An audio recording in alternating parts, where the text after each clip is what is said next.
ইমাম মাহদী আলাইহিসসালামের আগমনের বিশ্বাস মুসলিম উম্মার হৃদয়ে এক গভীর আশা জাগিয়ে তোলে। তিনি আসবেন, পৃথিবী থেকে জুলুম দূর করবেন। এই বিশ্বাস প্রতিটি মুমিনের অন্তরকে শান্ত করে। কিন্তু আমরা কি এমন কোনো বিশেষ সময় বাস করছি যখন তার আগমনের সংকেতগুলো আরও স্পষ্ট হয়ে উঠছে? অনেকে হয়তো শুনেছেন 40 বছর পর অদ্ভুত কোনো সংকেত বা অলৌকিক ঘটনার কথা, যা ইমাম মাহদীর আগমনের সাথে সম্পর্কিত। কিন্তু এই সংকেতের রহস্য কি? এটি কি কোনো সহিহ হাদিসের ইঙ্গিত, নাকি প্রচলিত কোনো গুজব? এই বিষয় নিয়ে পরিষ্কার ধারণা না থাকলে আমরা সহজেই বিভ্রান্তিতে পড়তে পারি এবং শেষ জামানা সম্পর্কে ভুল ধারণা পোষণ করতে পারি। আজ আমরা ইসলামের সুমহান শিক্ষার আলোকে গভীরভাবে জানব, ইমাম মাহদী কি আসবেন? 40 বছর পর অদ্ভুত সংকেতের রহস্য, এর পেছনের সত্যতা কি এবং ইসলামী শরিয়াহ এ বিষয়ে কি বলে, যাতে মুসলিমরা তার আগমন সম্পর্কে সঠিক জ্ঞান লাভ করতে পারেন এবং ভিত্তিহীন গুজবে কান না দেন। আসসালামু আলাইকুম রহমতুল্লাহ। আপনারা দেখছেন উম্মা কণ্ঠ, যেখানে আমরা ইসলামের সমৃদ্ধ ইতিহাস ও জীবনের গভীর শিক্ষাকে আপনার হৃদয়ে পৌঁছে দেওয়ার চেষ্টা করি। আপনার ইমানি জীবনকে আরও সমৃদ্ধ করতে আধ্যাত্মিক জ্ঞান ও অনুপ্রেরণার এক অসাধারণ ভাণ্ডার পেতে আজই ভিজিট করুন আমাদের ওয়েবসাইট www.ummakontho.com। প্রিয় শ্রোতা, ইমাম মাহদী আলাইহিসসালামের আগমন কিয়ামতের অন্যতম প্রধান আলামত এবং মুসলিম উম্মার একটি অবিচল বিশ্বাস। তার আগমন এমন এক সময় হবে যখন পৃথিবীতে অন্যায়, অত্যাচার, অবিচার ও বিশৃঙ্খলায় পরিপূর্ণ থাকবে এবং তিনি এই বিশৃঙ্খলার অবসান ঘটিয়ে পৃথিবীতে ন্যায় ও ইনসাফ প্রতিষ্ঠা করবেন। এই বিশাল ঘটনা ঘিরে বরাবরই মানুষের মধ্যে কৌতূহল প্রবল থাকে, বিশেষত তার আগমনের সময় ও আলামত নিয়ে। বর্তমান যুগে অনেক সময় কিছু নির্দিষ্ট ঘটনার সাথে ইমাম মাহদীর আগমনকে সম্পর্কিত করে নানা ধরনের গুজব ছড়িয়ে পড়ে, যার মধ্যে 40 বছর পর অদ্ভুত সংকেতের রহস্য বিষয়টি বিশেষভাবে উল্লেখযোগ্য। এই ধরনের গুজবগুলো মানুষকে বিভ্রান্ত করে এবং শেষ জামানা সম্পর্কে ভুল ধারণা তৈরি করে। আজ আমরা আলোচনা করব, ইমাম মাহদী কি আসবেন? 40 বছর পর অদ্ভুত সংকেতের রহস্য। আমরা পবিত্র কুরআন ও সহিহ সুন্নাহর আলোকে ইমাম মাহদীর আগমনের বিষয়টি এবং এই 40 বছর পর অদ্ভুত সংকেতের রহস্য নামক গুজবের সত্যতা যাচাই করব, যাতে মুসলিমরা সঠিক জ্ঞান লাভ করতে পারেন এবং ফিতনা থেকে নিজেদেরকে রক্ষা করতে পারেন। ইমাম মাহদী কি সত্যিই আসবেন? হ্যাঁ, ইমাম মাহদী আলাইহিসসালাম অবশ্যই আসবেন। এটি আহলে সুন্নাহ ওয়াল জামাতের সর্বসম্মত বিশ্বাস এবং বহু সহিহ হাদিস দ্বারা প্রমাণিত। রাসূল সাল্লাল্লাহু আলাইহি ওয়াসাল্লাম তার আগমনের স্পষ্ট ভবিষ্যদ্বাণী করেছেন।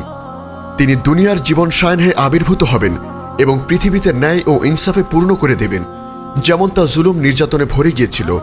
তার আগমন কিয়ামতের বড় আলামতগুলোর মধ্যে একটি। তার আগমন সম্পর্কে কোনরূপ সন্দেহ পোষণ করা মোটেও সঠিক নয়। 40 বছর পর অদ্ভুত সংকেতের রহস্য কি? প্রিয় শ্রোতা, 40 বছর পর অদ্ভুত সংকেতের রহস্য, এই ধরনের একটি কথা বর্তমানে মুসলিম সমাজে প্রচলিত আছে, যা ইমাম মাহদীর আগমনের সাথে সম্পর্কিত বলে দাবি করা হয়। কিন্তু ইসলামী শরীয়তের নির্ভরযোগ্য উৎস অর্থাৎ কুরআন ও সহিহ হাদিসে এমন কোনো সুনির্দিষ্ট 40 বছর পর অদ্ভুত সংকেত এর কোনো বর্ণনা নেই, যা ইমাম মাহদীর আগমনের সাথে সম্পর্কিত। এটি একটি ভিত্তিহীন গুজব, যা সম্ভবত কিছু মানুষ নিজেদের মন গড়া ধারণা বা দুর্বল সূত্রের উপর ভিত্তি করে প্রচার করেছে। কিয়ামতের আলামতগুলো সম্পর্কে সহিহ হাদিসে বিস্তারিত বর্ণনা আছে। ইমাম মাহদীর আগমনের পূর্বে যে সকল আলামতগুলো ঘটবে, তার মধ্যে কিছু সুনির্দিষ্ট আলামত রয়েছে, যা আমরা আলোচনা করছি। যেমন 1. পৃথিবী জুলুম নির্যাতনে ভরে যাওয়া। এটি একটি ব্যাপক আলামত যা বর্তমান বিশ্বে আমরা দেখতে পাচ্ছি। হাদিসে এসেছে, পৃথিবী জুলুম নির্যাতনে ভরে যাবে, তখন আমার পরিবার থেকে একজন আসবে যে পৃথিবীকে ন্যায় ও ইনসাফে পূর্ণ করে দেবে, যেমন তা জুলুমের নির্যাতনে ভরে গিয়েছিল। সুনানে আবু দাউদ, হাদিস 4286।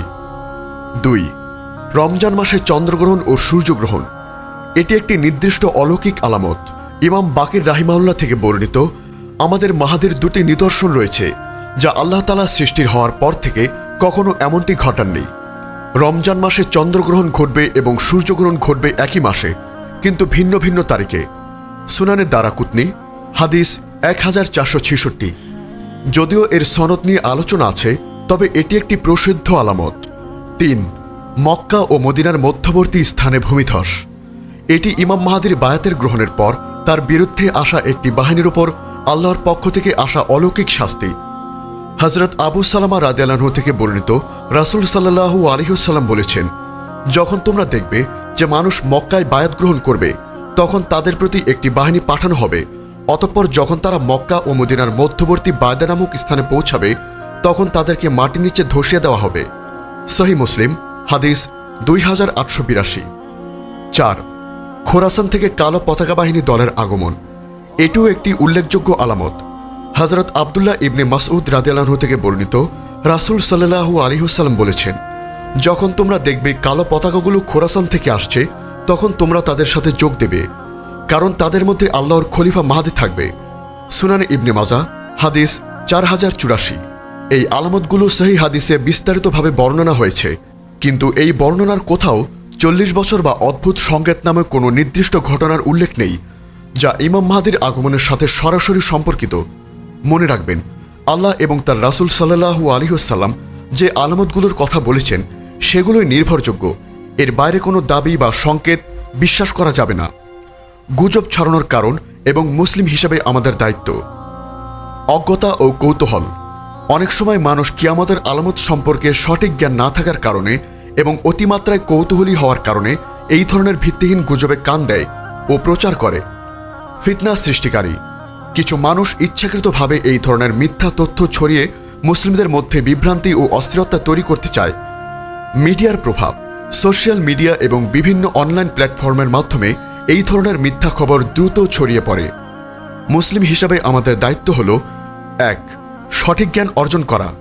কোরআন ও সহিহ সুন্নাহর আলোকে কিয়ামতের আলামত এবং ইমাম মাহদী সম্পর্কে নির্ভুল জ্ঞান অর্জন করা। 2. গুজব যাচাই করা। কোনো তথ্য পাওয়ার পর তা নির্ভরযোগ্য ইসলামী উৎস হতে যাচাই করে নেওয়া। 3. আল্লাহর উপর ভরসা। সকল পরিস্থিতিতে আল্লাহর উপর পূর্ণ ভরসা রাখা ও বিশ্বাস রাখা যে তিনি সকল ক্ষমতার অধিকারী। 4. তাকওয়া ও ঈমান বৃদ্ধি। নিজেদের ঈমানকে মজবুত রাখা এবং আল্লাহর নির্দেশ মেনে চলা। কিয়ামতের ফিতনা থেকে বাঁচার জন্য এটি সবচেয়ে গুরুত্বপূর্ণ উপায়। 5. ভিত্তিহীন কথা থেকে বিরত থাকা। এমন কোনো কথা বলা বা ছড়ানো থেকে বিরত থাকা যার পেছনে সহিহ ইসলামী দলিল নেই। ইমাম মাহদী আলাইহিস সালাম অবশ্যই আসবেন, এটি সুনিশ্চিত।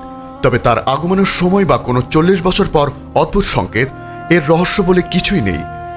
এ ধরনের দাবিগুলো ভিত্তিহীন গুজব ছাড়া আর কিছুই নয়। মুসলিমদের উচিত এসব গুজবে কান না দিয়ে সহিহ হাদিসের উপর অটল থাকা এবং নিজেদেরকে আল্লাহর পথে সুদৃঢ় রাখা। আল্লাহ তাআলা আমাদের সকলকে ইমাম মাহদী আলাইহিস সালাম সম্পর্কিত সঠিক জ্ঞান লাভ করার এবং কিয়ামতের আলামতগুলো বোঝার তৌফিক দান করুন। আল্লাহুম্মা আমিন। আমাদের এই মহৎ বার্তা ছড়িয়ে দিতে অনুগ্রহ করে চ্যানেলটি সাবস্ক্রাইব করুন এবং বেল আইকনটি প্রেস করুন। আমাদের ফেসবুক পেজ ফলো করে উম্মাহ কণ্ঠ পরিবারের অংশ হন। ইসলামিক ব্লগ ও রিসোর্স পেতে আজই ভিজিট করুন আমাদের ওয়েবসাইট www.ummahkontho.com।